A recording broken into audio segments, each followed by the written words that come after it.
Hello मेरे प्यारे प्यारे शेर और शेरनियों, आप सभी का हमारे यूट्यूब चैनल ठीक है बायोलॉजी वाला 18 में स्वागत है। आज की जो ये क्लास होने वाली ये क्लास 11 वालों के लिए होगी। आपने भाग 1 भाग 2 पढ़ लिया होगा। आज हम लोग पढ़ेंगे भाग 3 यानी कि भाग 3 पढ़ेंगे, जिसमें आपको पढ़ना है अपस्थानिक मूल के रूपांतरण। क्या पढ़ने हैं? अपस्थानिक मूल के रूपांतरण, ये हेडिंग्स आपको पढ़ने हैं। तो अपस्थानिक जड़ के कौन कौन से रूपांतरण होते हैं इसको भी आपको ध्यान में रखने होंगे।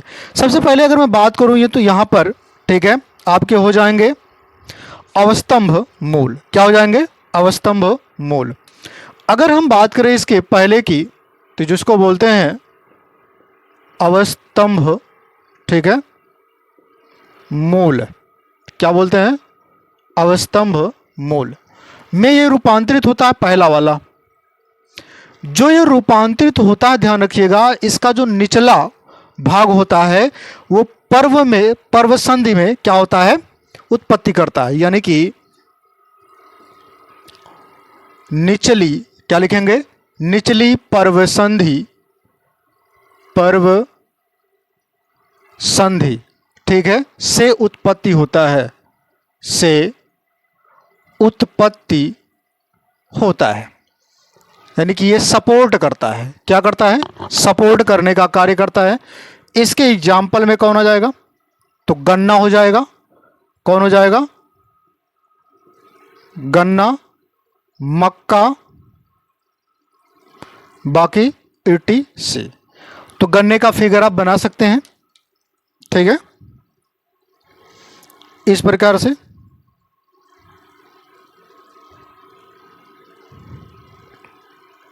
यह है, इसको आप बना लीजिएगा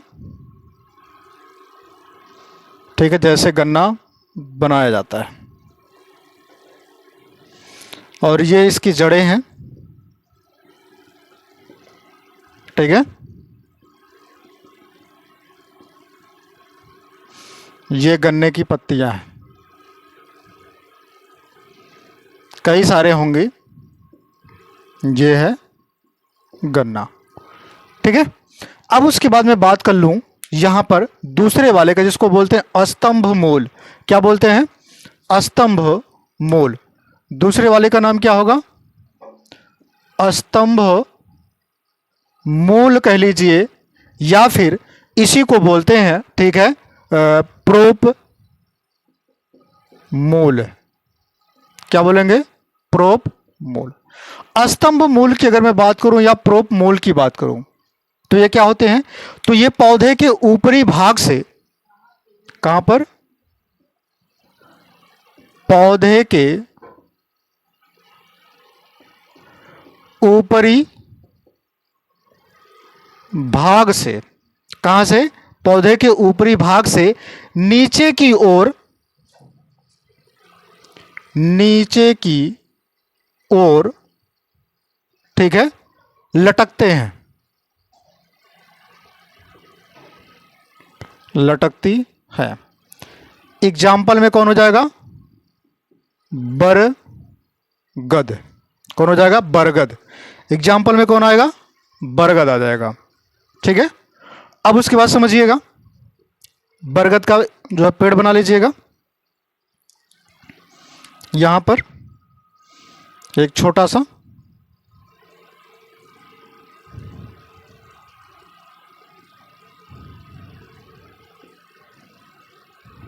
ठीक है, ये बरगद का है। और इसमें आप देखेंगे कि जो ये लताएं लटके होते हैं ऐसे बरगद के पेड़ में ठीक है, ये लटके होते हैं। क्लियर हो गया? अब हम बात कर लेते हैं किसकी? तीसरे की। तो तीसरा जो होता है, अगर मैं बात करूं अपस्थानिक मूल जो होता है, अपस्थानिक मूल ये 5 भागों में टोटली बटे होते हैं। तो मैं आपको ये बताने जा रहा था तीसरे वाले को। तीसरे वाले का नाम क्या होगा? जिसको बोलते हैं अपस्थानिक ठीक है कंदिल मूल। क्या बोलते हैं? कंदिल मूल ठीक है। तो कंदिल मूल में कौन आएंगे? ये क्या होते हैं? अनियमित आकार के होते हैं। कैसे होते हैं? अनियमित आकार के, मतलब इनका कोई आकार नहीं होता। तो कैसे होंगे? अनियमित आकार के होते हैं। ठीक, भोज्य पदार्थों का संग्रह भी करते हैं। भोज्य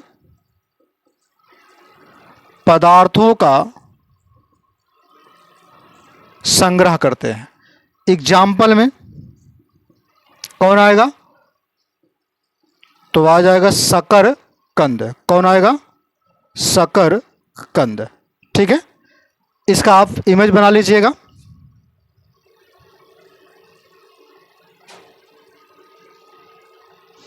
इस तरीके से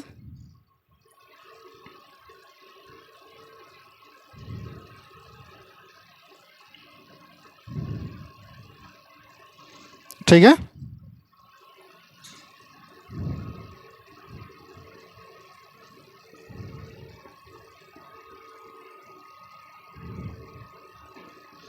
ये है शकरकंद। अब मैं अगला बात कर लेता हूं चौथे वाले का। चौथे वाले का नाम क्या होगा?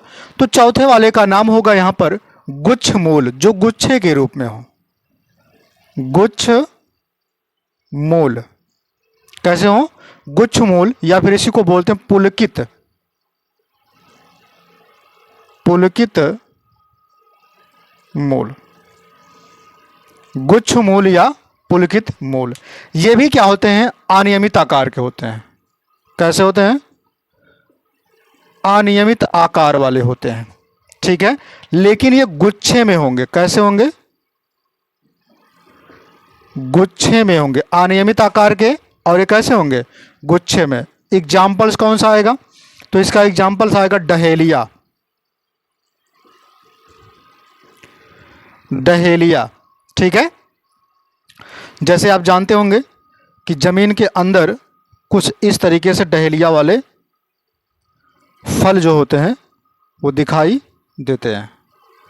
ये जमीन के अंदर होते हैं, बाकी ये सब क्या होते हैं? और इसकी जो जड़ को ही खाया जाता है। ठीक है, इसके जड़ वाले हिस्से को ही खाया जाता है।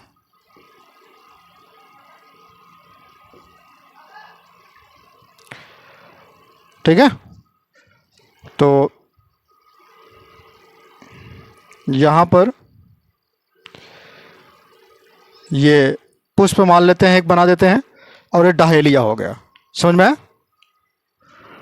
ये रहा। अब पांचवें की बात कर लेते हैं। पांचवा में बीच में लिख देता हूं। पांचवें का नाम क्या होगा? इसको बोलते हैं प्रकाश संश्लेषी। क्या बोलते हैं? प्रकाश संश्लेषी। तो अगर मैं बात करूं यहां पर प्रकाश संश्लेषी की, ठीक है, तो प्रकाश संश्लेषी जो होता है ये प्रकाश, ठीक है, प्रकाश से क्या करते हैं? अपना भोजन बनाते हैं, और इनमें जो है भोजन भी संग्रह होता है। जैसे एग्जाम्पल की मैं बात करूं, इसमें कौन हो गया? सिंघाड़ा। कौन होगा? सिंघाड़ा। ठीक है, और कौन होगा? टीनोफोरा। टीनो स्पोरा होगा। ठीक है, टीनोफोरा नहीं, टीनो स्पोरा होगा सिंघाड़ा। ठीक है, तो ये मैंने 5 प्रकार के इसको आपको बता दिए। ठीक है, जो कि आपको फिगर में कुछ बनाने, कुछ फिगर्स नहीं बनाने हैं। ठीक है, तो उसमें कोई दिक्कत नहीं होने वाली है। ठीक है, आइए चलिए हम लोग क्या करते हैं, हम स्टेम को पढ़ते हैं। ठीक है, ये सारे के सारे जड़ हो गए। अब हमको बचा क्या चीज़ है? तना के बारे में। ठीक है, तो तना के बारे में आप हेडिंग लगाएंगे स्टेम। क्या लिखेंगे? स्टेम। तना के बारे में। किसके बारे में? तना के बारे में, यानी कि स्टेम के बारे में हम लोग देखेंगे। तो याद रखिएगा, अगर मैं तने की बात करूं तो तना जो होता है, जब ये छोटे होते हैं, जब पौधा, ठीक है, शैशव अवस्था में होता है, तब कैसा दिखता है? एकदम हरा कलर का। कैसा दिखता है? हरा कलर का। ठीक है, जब कैसा होता है? शैशव अवस्था में हो। ठीक है, तो हेडिंग लगा लीजिएगा इसमें तना, यानी कि स्टेम। तो अगर मैं तने की बात करूं, किसकी बात करूं? तने की बात करूं, तो इस पे ध्यान रखिएगा। तने में पहली चीज तो मैंने क्या कहा कि तना जो होता है वो जब शैशव अवस्था में हो। कैसे हो? शैशव अवस्था यानी कि छोटा हो। ठीक है, किस अवस्था में हो? शैशव अवस्था। कौन सा अवस्था? शैशव अवस्था। कौन सा अवस्था? शैशव अवस्था। ठीक है, अगर ये सहस्वा अवस्था, एक मिनट यहां पर वाह और लगेगा, सहस्वा अवस्था में, ठीक है, हरे दिखाई देते हैं, हरे दिखाई देते हैं। कैसे? जब ये छोटे होते हैं तो पूरा का पूरा तना क्या होता है? हरा दिखाई देता है, पत्ती उत्ती सहित पूरा हरा दिखाई देता है। ठीक है, उसके बाद मैं बात कर लेता हूं यहां पर, जब ये धीरे धीरे परिपक्व होने लगते हैं, क्या होने लगते हैं? धीरे धीरे जब ये परिपक्व होने लगते हैं, मतलब एकदम मेच्योरिटी इसमें आने लगता है, तब ये कैसे दिखाई देते हैं? तो धीरे धीरे जब ये परिपक्व होने लगते हैं, क्या होने लगते हैं? परिपक्व। जब ये परिपक्व अवस्था में हो, अवस्था में हो, तब इनके कई भाग आ जाते हैं। मतलब जब ये परिपक्व अवस्था में होते हैं तब क्या होता है? इनमें कठोरतापन आ जाता है, यानी कि कठोर हो जाते हैं। ये कैसे हो जाते हैं? कठोर हो जाते हैं, काष्ठीय हो जाते हैं। उसके बाद इनका रंग कैसा होता है? भूरा होता है, और कैसा होता है? काला भी होता है। ठीक, जब ये क्या होते हैं? परिपक्व होते हैं, तब की बात मैं बता रहा हूं। यदि ये कली अवस्था में है, यदि ये कली वाले तने होते हैं, अगर ये कली वाले तने हैं, यदि ये क्या है? कली वाला यदि तना है, ये कैसा तना है? कली वाला, तो इनमें शीर्ष, इनके शीर्ष पर, अगर ये कली वाला तना है तो इनके शीर्ष पर कुछ शीर्षस्थ होंगे। क्या होंगे? शीर्षस्थ होंगे। इनके शीर्ष पर क्या होंगे? शीर्षस्थ होंगे। ठीक है, क्या होंगे? शीर्षस्थ पाए जाएंगे। अगर ये कली वाला तना है तो इनके शीर्ष पर शीर्षस्थ कली पाए जाएंगे। क्या पाए जाएंगे? शीर्षस्थ कली, शीर्षस्थ कली, तथा वक्ष पर कली, तथा वक्ष पर, शीर्षस्थ कली तथा वक्ष पर कक्षीय कली, वक्ष पर कक्षीय कली।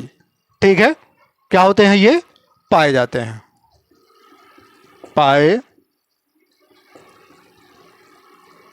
जाते हैं। ठीक है, अगर इनमें कली अविकसित हो तो उन्हें परोह होता है। इनमें क्या होता है? कली अविकसित, परोह भी होता है। यानी आप ऐसे भी लिख सकते हैं, इनमें कली अविकसित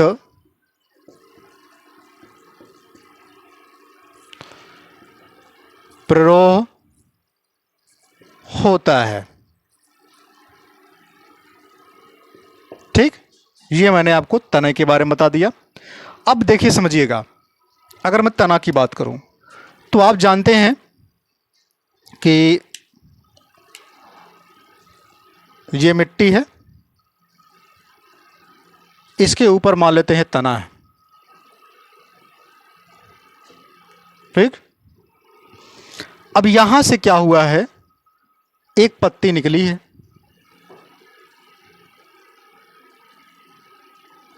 ठीक है, ये पत्तियां इसकी निकली हुई हैं। तो यहां पर आप देखेंगे एक नोड के तरीके से ऐसे बना होता होगा, पत्ती के जस्ट जहां से निकला होता है वहीं की बात कर रहा हूं मैं। ठीक है, अब समझिएगा ध्यान से। इधर ये जड़ हो गया इसका पूरा, उसको छोड़ देते हैं, समझते हैं। यहाँ पर मैं आपको समझाना क्या चाह रहा था, इन दोनों के मध्य जो एक खाना जो बनेगा ना, उसको बोलेंगे पर्व। क्या बोलेंगे? पर्व। पर्व बोलेंगे या फिर पोरी बोलेंगे। क्या बोलेंगे? पर्व या पोरी बोलेंगे इसके एक भाग को। लेकिन ध्यान रखिएगा, जहां पर ये भाग कट रहे हैं इसको क्या बोलेंगे? पर्व संधि या गांठ बोलेंगे। पर्व संधि या गांठ बोलेंगे। क्या बोलेंगे? पर्व संधि या गांठ बोलेंगे। ठीक है, ये जो हल्का सा निकला हुआ जो आपको दिखाई दे रहा है, इसको क्या बोलते हैं? इसको बोलते हैं कक्षीय कली। क्या बोलते हैं? कक्षीय कली बोलते हैं। ठीक है, इतना तो मुझे लगता है कि चीज़ें आपको समझ में आ गई होंगी जो मुझे आपको समझाना था। अब हम बात कर लेते हैं इसके कार्य की। किसकी बात करेंगे? कार्य की। तो कार्य वाले में भी आप लिखेंगे, इसके कई सारे कार्य होते हैं। जैसे तने के कार्य की अगर हम बात करें यहाँ पर, तो ध्यान दीजिएगा, अगला हेडिंग आप लगाएंगे कि फंक्शन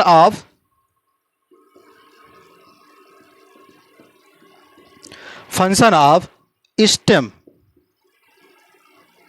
यानी कि तने के कार्य। अगर हम तने के कार्य की बात करें तो इसके कई कार्य होते हैं। सबसे पहले नंबर 1, 1, 2, 3, 4, ठीक है, और 1, 5। तो चौथे की अगर हम बात करें यहां पर, ये शाखाओं को फैलाता है, शाखाओं को फैलाता तथा फल, फूल और क्या चीज, पत्ती, ठीक है, को संभालता है, को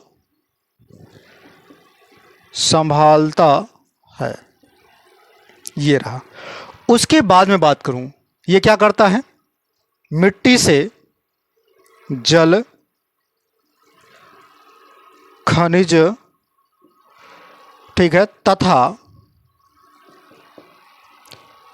प्रकाश संश्लेषण,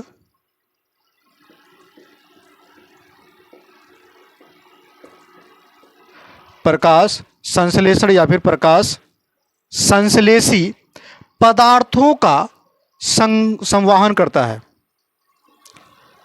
पदार्थों का संवहन करता है। ठीक, तीसरे की बात कर लेता हूं, भोज्य पदार्थों का संग्रह भी करता है, भोज्य पदार्थों का संग्रह